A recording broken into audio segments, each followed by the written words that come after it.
Welcome to Optimal Frequency. I'm Grant. I talk to spirits here at my house using sources of white noise in a new method that I've discovered. I then remove the sound of the actual white noise using an artificial intelligence. That leaves behind only the spirit responses to the questions that I ask them, and if you watch this show, you know that I get pretty amazing responses.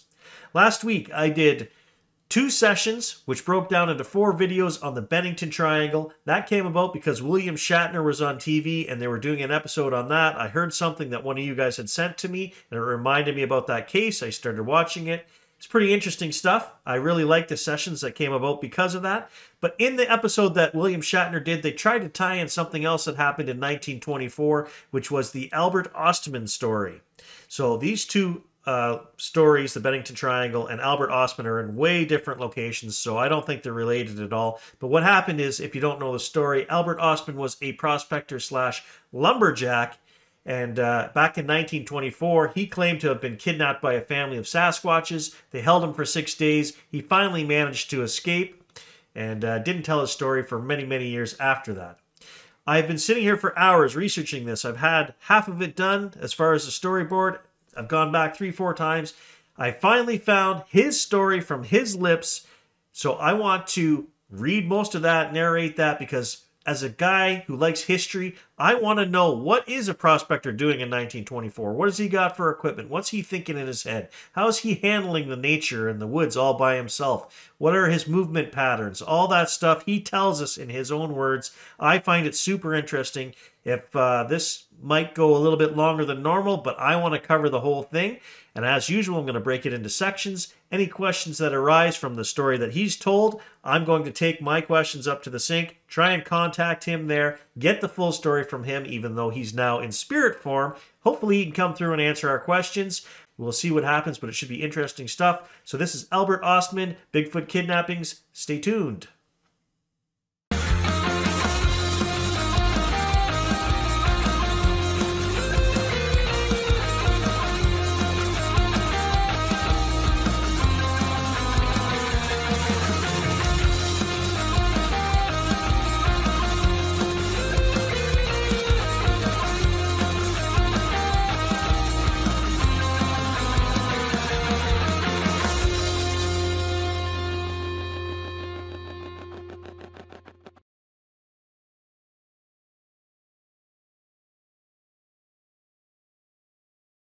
I have everything set up at the sink, the microphone. I'm going to use the Tibetan bowl today. I haven't started anything yet. I'm going to turn this camera on, put it in the center of this echo chamber.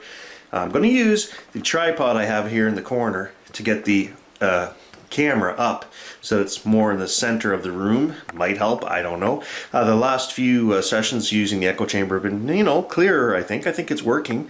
So yeah, I'm going to set this up, leave this recording from this point on.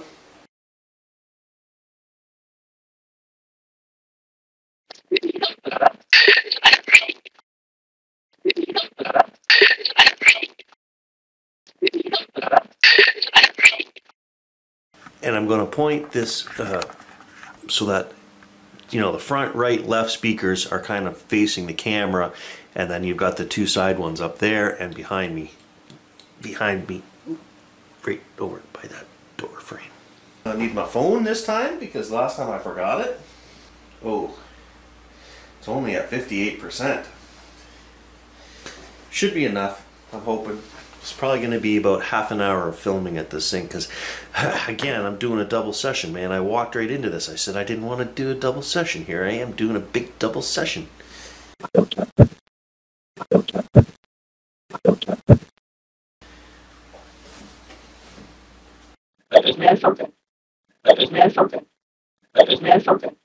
Sing happy birthday for me kind of loud.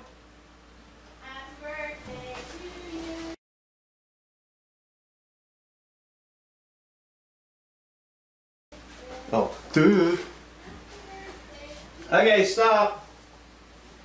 It's a good thing I didn't proceed with that because I forgot to plug the mic in.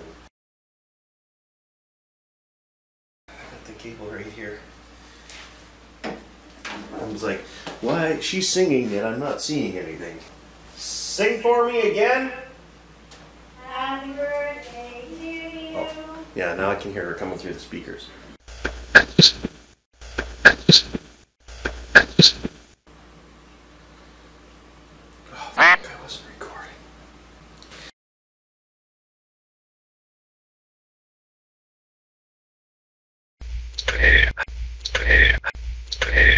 I didn't record any of that on my phone. Idiot. Okay, now I'm recording on my phone. Okay, so now it's working.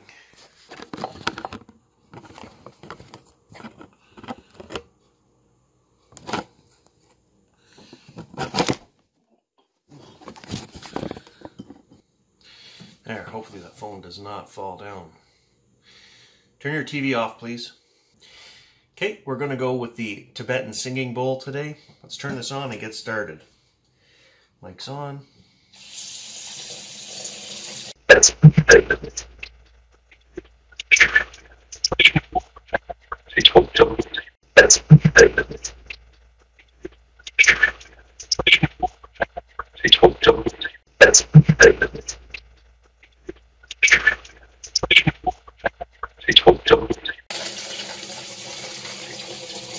Four full pages of questions.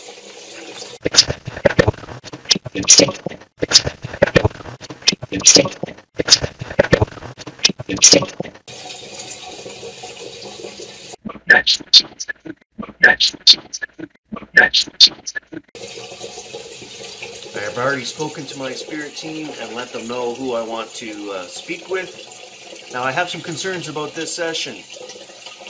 I don't want to come across as being negative towards Mr. Ostman in any way, shape, or form. And yet, my concern is this.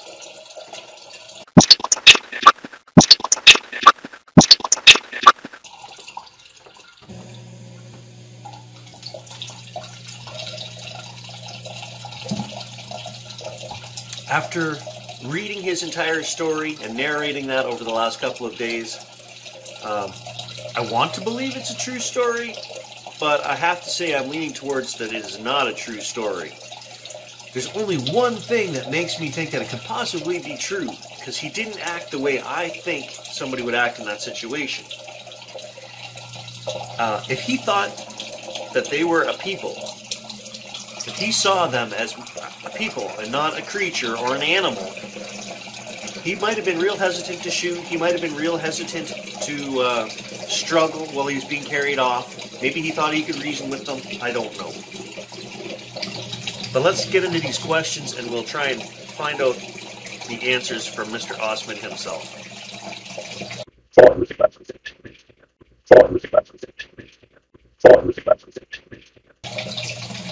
Is Mr. Ostman going to come through and answer questions about this story that he told while he was here on Earth about being kidnapped by Sasquatches?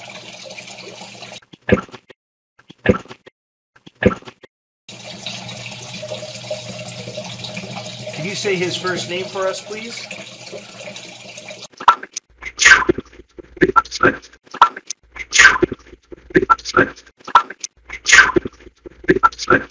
In order to save myself some time here while I'm telling Albert Ostman's story, because this takes hours and hours of work, I'm going to fill the background with some nature shots and some forest scenery, so enjoy that while I tell Albert Ostman's story.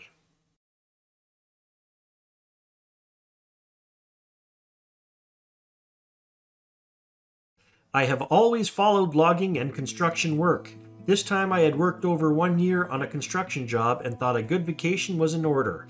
BC is famous for the lost gold mines.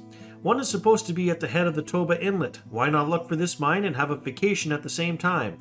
I took the Union Steamship boat to Lund, BC. From there I hired an old Indian to take me to the head of the Toba Inlet. This old Indian was a very talkative old gentleman. He told me stories about the gold brought out by a white man from his lost mine. This white man was a very heavy drinker, spent his money freely in saloons, but he had no trouble in getting more money. He would be away a few days, then come back with a bag of gold. But one time he went to his mine and never came back. Some people said a Sasquatch had killed him. At that time, I had never heard of a Sasquatch, so I asked what kind of an animal he called a Sasquatch. The Indian said, "They have hair all over their bodies, but they are not animals. They are people. Big people living in the mountains."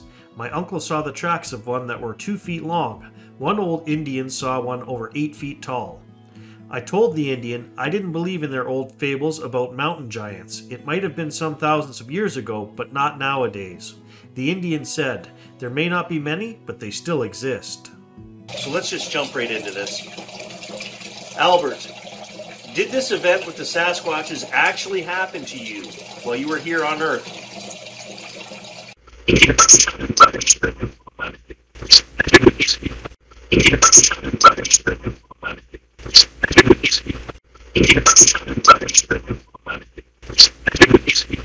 So, I don't know if Albert wants to answer this, or maybe the spirit team can answer this. If a man tells a fabricated story while he is here on Earth, would he admit that he lied once he's crossed over? We are at a bit of an awkward spot here because, and I knew this was coming, right? I have to ask him. I basically just asked him, were you lying when you told this story when you were here on Earth? And are you now man enough to admit that?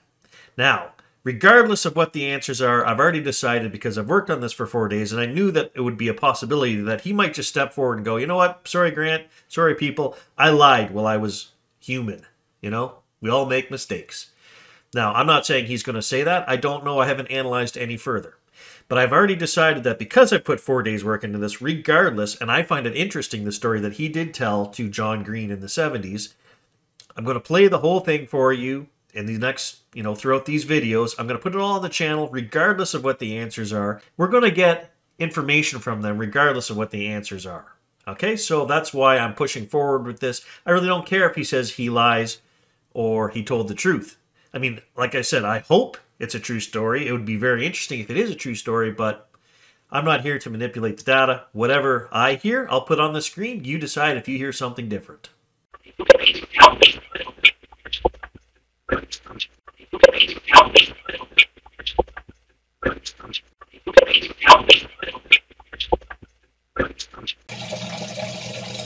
I mean, you spirits would know the truth from the start that he lied, but would he stick to his story? So I guess what I'm getting at is, Albert, did you lie and make up that story while you were here, or is that a true story?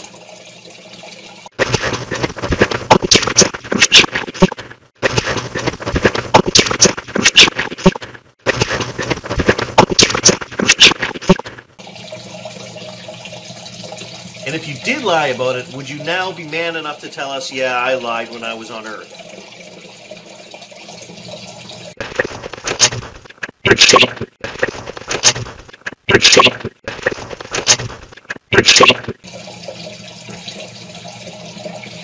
Albert, did you tell the truth to John Green, the author that wrote that? The whole thing that I've been reading came from his 1978 book.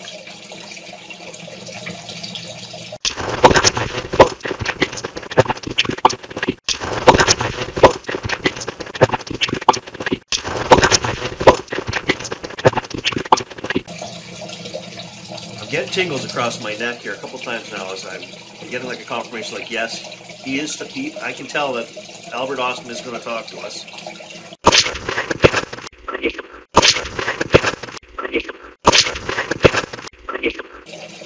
When you told your story to John Green, there's another tingle, did he believe you?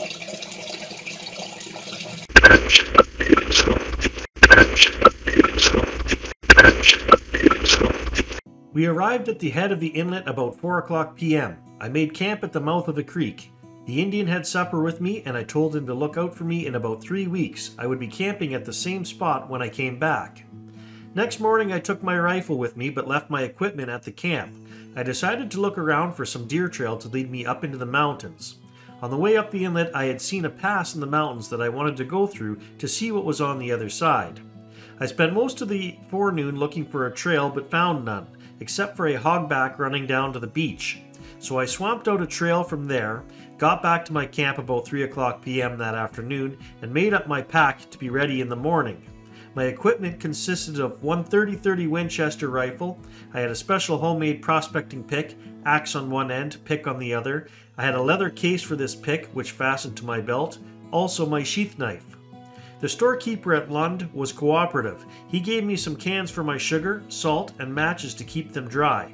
My grub consisted mostly of canned stuff except for a side of bacon, a bag of beans, 4 pounds of prunes, and 6 packets of macaroni, cheese, 3 pounds of pancake flour, and 6 packets of Rye King hardtack, 3 rolls of snuff, 1 quart sealer of butter, and 2 1-pound cans of milk. I had 2 boxes of shells for my rifle. Can you do me a favor? Can you go downstairs, open the door, Make sure you can hear me talking and the echoes and that from the water. And just give the camera a little wave for me. Make sure the camera's still recording.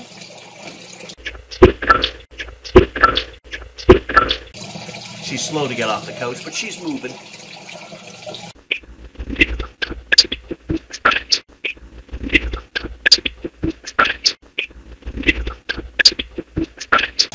Okay, so Albert, your account of your equipment was very detailed. How did you remember those details after such a long time?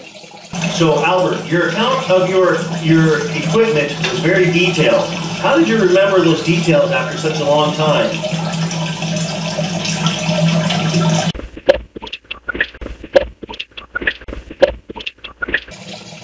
And when we were putting this together, Robin had wanted to know, why would you stay in the mountains alone?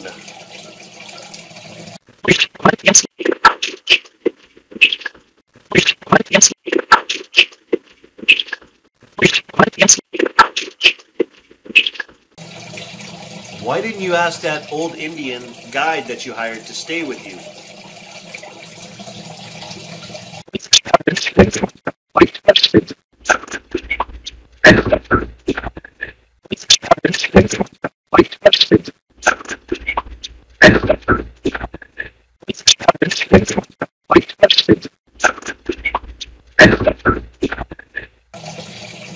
So along those same lines, I had wanted to know, like, why did you hire that guide?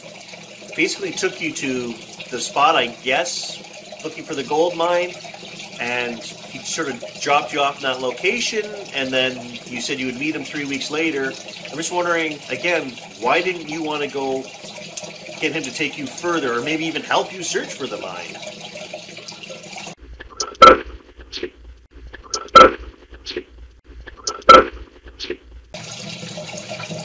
Were you looking to find the gold all by yourself and then not have to share it with anyone?